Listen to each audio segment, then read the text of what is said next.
This episode is about the green room. Now, for those of you not in the know, the green room is a term for the area where cast and crew hang out when they're not on set. This is usually a separate room somewhere on the location, but on smaller productions it could be an outside area as well. Now, in order to create a green room, you will need some equipment. I don't suggest just letting people sit around outside. It's very uncomfortable, there's no shade on a sunny day, there's no shelter for rain, all kinds of insects. It's just an overall bad situation for actors and crew to be in. And the green room serves a lot of different purposes on a small project, not just some place for people to hang out. At the bare minimum, a green room should include enough seating for everybody who will be on location that day, and a first aid kit. You're also going to need some designated space for people's personal belongings. While most people will keep their things in a car, they're still going to have some small things, whether it's a change of clothes or their car keys or their snacks, things like that. You're going to have a secure place to store these. The green room is also an ideal place to set up the craft services table. Craft services is generally your snack table. That's where people get their coffee in the morning, drinks throughout the afternoon, small snacks. On smaller productions, craft services also does your catering and serves meals. Keep a large garbage can handy near the table for all the waste.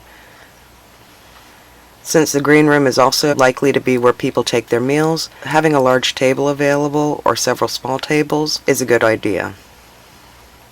These tables can also serve for when you're going over meetings, whether it's your morning meetings with the cast and crew, quick table reads for new scenes, things along that nature. The green room is also where a lot of actors are going to get together to either go over lines or study their own parts. For this reason, you're going to want to keep it as far away from the shooting set as possible. Otherwise, you might run into audio issues if the actors get a little bit too loud. Since the green room is also a place where people pretty much sit around and socialize, it's not unheard of for there to be loud laughter coming from the room. Do yourself a favor, keep the green room as far away from your set as possible. A quick word about smoking. Yes, I understand that smoking's a terrible thing and people like to shame smokers. My advice here, don't let this happen. Smokers have already heard all the reasons why they're horrible people.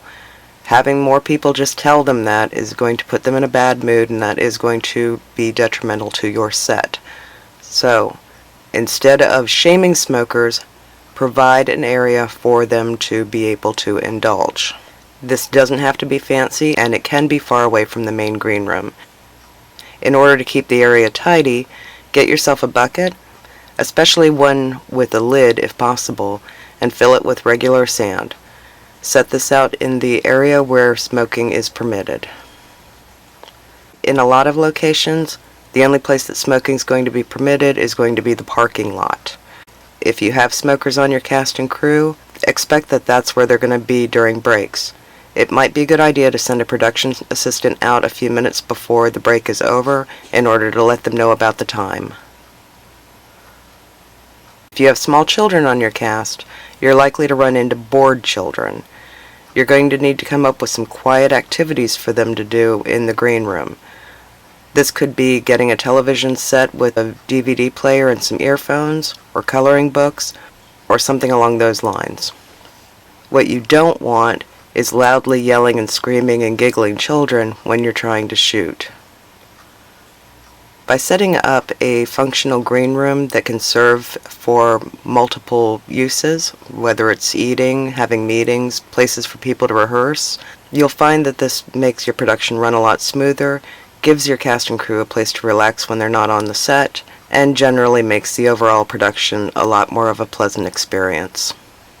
I hope that you enjoyed this episode of the Unconnected Filmmaker, and if you found this information useful and want to be notified when the next video premieres, just hit that subscribe button. Or, if you have anything you'd like to see an episode on, feel free to comment below. See you next time, and keep those cameras rolling.